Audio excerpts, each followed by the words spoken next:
I had an idea about how sad and unlucky my sister is. I came up with the perfect plan. What kind of plan? Just watch and see. Mary put on a fancy dress, like one you'd wear to a wedding. She went to the microphone. When she got it, she turned to the guests and said confidently, "Does anyone want to marry my sister? She's not very smart and she's getting old, right?" After she said this, Mary looked at her sister with a mean smile. But she didn't realize how rude she was being. The mood in the room changed quickly. People started whispering, and some guests gave Mary angry looks. Mary didn't notice and grabbed the microphone again. "Come on, sister, you need to make yourself more appealing. There are lots of handsome doctors here. You really don't understand what you've done, do you?" Then something major and unexpected happened. "My name is Amy Schumer. I'm a 31-year-old woman with a regular job. There's nothing special about me except one thing. After middle school, I studied hard and became a lawyer. I have a sister named Mary who is 3 years younger than me. She's very charming and friendly, so our family always treated her specially. I'm not very noticeable, just plain and average. I'm not very charming, so my family and relatives didn't care about me much. I rarely felt any love and was often treated coldly at home. I couldn't compete with Mary's natural charm, and she got all of our parents' love. All I got were harsh looks. I worked very hard and got good grades, hoping to get some attention from my family. But I could never outshine Mary. Eventually, I got tired of trying to win my family's love and decided to focus on something else. I gave up on being loved and put all my energy into studying. I promised myself that I would find my worth through my knowledge. Studying hard gave me confidence, and my efforts led to good results. I hoped that my success in school would one day earn me some praise from my parents, holding on to this faint hope. I stayed up late every night studying throughout middle school. I was always at the top of my class and did better than other students in every test. But even then, my parents never praised me. Instead, they often criticized my grades. It's not just about being at the top. You need to get nearly perfect scores in every subject. Yes, even if you score 98% in science, it's not perfect. But this recent exam was really difficult. I would try to explain, but they called them excuses again. "Your lack of effort is why you get such results," my mother would say sharply. Her voice was as cold as ice. "Are you proud of those less than perfect grades?" All I could do was apologize. "Yes, I'm sorry," I murmured softly. No matter how much time and effort I put in, my results never matched my parents' idea of perfect. They never acknowledged my efforts. Any score less than 101% was just a reason for them to scold me. But more than my parents' coldness, my sister Mary's seemingly innocent words hurt more. "Oh, sister, are you getting lectured again?" She would come into my room without permission and smirk at my report card. "Good grades and still scolded? That's sad. I get praised for barely passing." "Did you come here just to say that?" I asked, feeling frustrated. "I was worried about you. Maybe you were feeling down again," Mary said, pretending to be concerned. But I didn't expect such a cold reception. "If you were really worried, you wouldn't talk to me like that," I replied, trying to stay calm. "See, that's your problem. You're always like this, so standoffish. That's why Mom and Dad don't show you love," Mary said, her gaze cold as ice.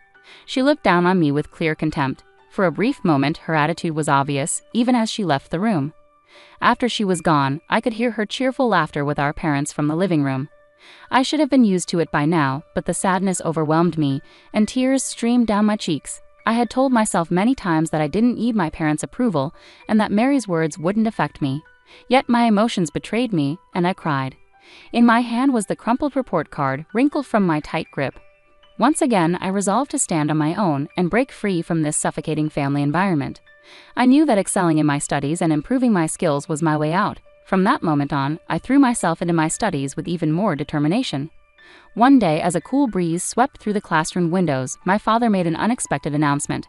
"Amy, you won't be going to high school. You need to start looking for a job immediately," he said coldly. I was speechless, unable to hide my confusion. "Why would you say something like that?" I asked, my face blank with shock. "Further investing in you is unnecessary. If you want to go to high school, you'll have to pay for it with your own money. If that's not possible, then you'll have to give up," my father said coldly, dismissing my protests. "But I'm still in middle school. There aren't many jobs available for someone my age. How am I supposed to?" My words trailed off as my father ignored me. "You need to accept this. After discussing it with your mother, we've decided to focus our finances on Mary. We can't afford to spend more on you," he declared firmly. That's not fair, I thought bitterly, but my father's decision was final. His words hit me like a sudden storm, draining all color from the world around me. My mother and sister looked on with undisguised smiles, seemingly enjoying my despair. "I understand better now. there were options like finding schools with tuition waivers or scholarships. But back then, without knowing how to access that information, I was devastated by the end of my educational path. Since that day, my love for learning quickly faded. Even the praise from my homeroom teacher, who always admired my grades, felt empty. The lack of support for education at home made my chances of going to college seem even more hopeless. Right after graduation, I started working at a local factory since I wasn't old enough to live on my own yet. I stayed with my family until I turned 19, working hard and contributing most of my salary to the household. I saved whatever little money I could for myself, enduring those tough days that felt like crawling through an endless tunnel. On my 19th birthday, I left home. I left a letter for my family and walked away from the place that now only held memories. Their reaction was as if I had never existed, complete silence, no phone calls or letters. Initially, living apart from my family was painful and loneliness shadowed my days. But with time, work kept me busy, easing the loneliness. Moving out and starting my own life relieved the stress I felt at home, bringing a mental clarity I hadn't known before. This newfound peace of mind revived my enthusiasm. I reignited my passion for learning and decided to start studying again from the basics, reviewing diligently. The joy of learning filled my heart once more. I moved on to high school textbooks and immersed myself in extensive reading. Along the way, I became captivated by books on law, sparking a deep interest in the legal profession. Despite only having a junior high education, I discovered the preliminary examination system that allowed me to pursue the bar exam. Armed with this knowledge, I intensified my dedication to studying, using every spare moment, even during short breaks at work. I memorized legal terms during lunch breaks, always preparing for the bar exam. My colleagues, who were mostly older than me, noticed my sincere efforts and supported me. At the age of 24, I successfully passed the bar exam. With this achievement, I left my long-term job at the factory and secured a position at a prestigious law firm. After 5 years of training, I ventured out on my own and established my own law practice. Now I happily serve as a legal consultant for a hospital. Sometimes I wonder what would happen if I told my parents about becoming a lawyer. I think about their possible reactions and if I could finally meet their expectations. Yet deep down, I doubt I'll ever reach out to them. Unexpectedly, a reunion with my family came sooner than expected. One evening after work, I found a message on my phone from my younger sister, Mary. She was getting married. Mary is getting married, I whispered to myself. My 29-year-old sister was engaged to a doctor, and their wedding was scheduled for next month. They wanted me to be there. Despite the long estrangement from Mary and my parents, I couldn't ignore such a significant event, so I replied that I would attend. Mary quickly responded with the date and location of the ceremony. Her message ended with, "Don't forget the wedding gift," which made me smile wryly. It seemed Mary was more focused on the gift than on welcoming me. I arrived at Mary's wedding hoping to reconnect with my family, if only briefly. I wore a carefully chosen blue dress and went through the entrance formalities before taking my seat in the family area, where my father and mother were already seated. "You have some nerve showing up here. You must be doing well for yourself with your paltry earnings from the factory," my father said coldly. "Indeed, it's embarrassing to have someone like her as family," my mother added with disdain. "Mary shouldn't have invited someone like you," my father continued. I told them the same, but they insisted on taking the celebration money anyway, my mother said quietly. They had this conversation as if I wasn't even there. This was the harsh reality I faced. I had hoped that sharing my side might bridge the gap between us, but that hope was quickly shattered. Both my father and mother seemed determined to avoid speaking to me at all. In the quiet of the venue, I looked around and spotted some familiar faces among the groom's side. Haven't I seen that person somewhere before? I wondered to myself, sensing a hint of déjà vu. As I tried to recall where I knew them from, I looked up the groom's name, and my suspicion turned into certainty. The connection I had suspected was now clear. I couldn't help but feel a faint surprise. It was such a coincidence, almost like fate unfolding. Despite this revelation, I decided to keep my emotions in check and quietly observe the day unfold. The ceremony proceeded beautifully, with the bride and groom making a grand entrance. Guests shared warm words and entertained, lightening the atmosphere. As time passed, the event shifted to dinner and then to photo sessions. Throughout it all, my parents got up without acknowledging me and moved toward the front where the bride and groom were waiting. Mary, drawn to them like a magnet, beamed happily in every photograph. Trying not to let the sight affect me, I quietly focused on the meal in front of me. Out of nowhere, my sister Mary came up to me. She approached with a smile, but her eyes held more than just happiness to see me after so many years. "Hey big sis, it's been ages, hasn't it? Are you glad we're spending time together like this?" she asked. I nodded quietly and replied, "Yes, the food at the party is really good." Mary smiled sarcastically, saying, "You don't get fancy food like this at the factory where you work, do you? You should appreciate being here." Her words stung deep inside, but I didn't let it show on my face. Mary's tone grew sharper, almost mocking. "Ah, did I hurt your feelings? I'm sorry, but isn't it natural for you to feel a bit jealous? After all, your little sister marrying a doctor and all," Mary said casually, as if the apology meant nothing. I kept my expression unchanged and quietly waited to see what she would do next. Then Mary whispered in my ear, "Big sis, because I pity you, I've come up with a great idea." Trying to remain calm, I asked suspiciously, "What idea?" Mary, looking pleased with herself, replied, "Just wait and see." In her beautiful wedding gown, Mary captured everyone's attention. She grabbed a microphone from a staff member and suddenly announced to the guests, "Ladies and gentlemen, some of you may not know my sister is here. She might not have the highest education or be the youngest, but if anyone is kind enough, could you please mentor her?" I felt my face flush with embarrassment. "What are you doing, Mary?" I exclaimed.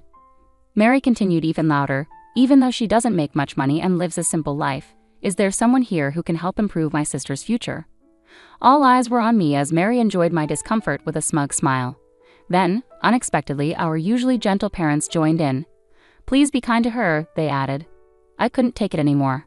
Anger boiled inside me. To be mocked like this at a joyful event, how far would they go? It was unbelievable, but now they would face the consequences. As the mood in the room shifted and whispers spread, Mary, oblivious to being the center of attention, cheerfully called out, "Amy, look, there are so many doctors here. This could be your chance." I remained silent, but my resolute stare spoke volumes. "Your games end here," I said firmly. Confused, Mary replied, "Huh?" I responded calmly, "You'll soon realize the gravity of what you've done." Just as Mary began to offer an excuse, the groom suddenly spoke up, "Please wait. Why is everyone getting up from their seats?" The room fell silent as everyone turned to look at the groom. His co-workers from the hospital were standing up, starting to leave. Despite his efforts to stop them, a dignified man who seemed to be the hospital director approached him with resolve. The recent comments made by the bride were so offensive that I'm shocked. "I apologize, but we can't stay here any longer. We're leaving," the hospital director stated firmly. The groom rushed to intervene, taking responsibility for Mary's words and actions. "Please wait. I acknowledge her words were out of line. I'll speak with her directly and make sure she understands." However, the hospital director underscored the seriousness of the situation and revealed something the groom wasn't aware of. "It's not just that. Do you not know who her sister is?" Confused, the groom admitted, "No, I only met her sister today. I heard she worked in a factory after middle school." Clearly irritated, the hospital director responded, "That's absurd. Her sister is a respected lawyer and serves as our hospital's legal advisor." The groom was taken aback by this revelation. He had no idea I held such a significant role. Mary and my parents were stunned as well. Unbeknownst to them, I was the legal advisor at the hospital where Mary's fiancé worked. Having seen him at hospital events before, the guests might have recognized me too. Mary's inappropriate remarks had exacerbated the situation, leaving the hospital director deeply offended. Although the groom had no personal connection to me, the hospital staff highly valued their legal advisor. The groom's face flushed red as he approached Mary, his voice rising. "What is going on? Your thoughtless words have damaged my reputation." Mary stuttered, trying to defend herself like a confused child. "I didn't mean it like that. I honestly didn't know my sister had such an important job."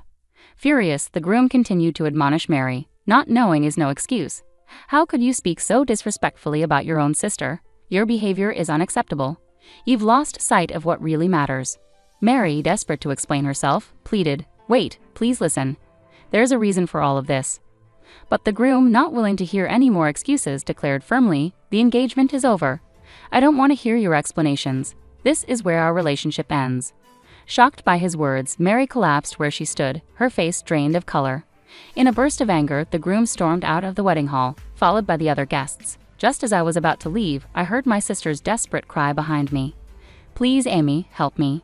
Ignoring her plea, I turned back and faced her sternly. "Help you? Why should I? You brought this upon yourself with your own actions. Making fun of others and then trying to play the victim is disgraceful." Mary, clearly confused and anxious, pleaded, "Why are you being so harsh? If I had known you were successful as a lawyer." With a calm yet resolute demeanor, I replied, "Why should I have informed someone who never bothered to reach out to me about my career? Actually, I had already decided to sever ties after this wedding. Now, seeing how things turned out for you, I feel a sense of closure. You must be disappointed that your engagement to a doctor fell through. I suggest you work hard to find your next prospect." With those words, I left the venue gracefully. In the distance, I could hear the murmurs of disapproval from my parents and other guests. Everything unfolded as I had anticipated, and Mary's marriage was called off. My parents, who had pinned their hopes on Mary marrying a doctor for security, expressed their anger toward her for the first time. Overwhelmed by their disappointment, Mary sought solace with a broken heart, but I turned a deaf ear to her pleas. I ignored her calls and cut off all ties with the family. I later learned that Mary had quit her job and was now unemployed, estranged from our parents, and leading a reclusive life at home. As for me, I am content with both my professional and personal life, living peacefully without major issues. Although my relationship with my family has been strained, I am fortunate to have strong support from colleagues and friends in both my work and daily life. This positive environment is the result of years of hard work and dedication. While I faced challenges along the way, overcoming them has shaped who I am today. Reflecting on my past struggles, I now appreciate their significance. My goal is to continue living a fulfilling life at my own pace, setting achievable goals and keeping stress levels manageable.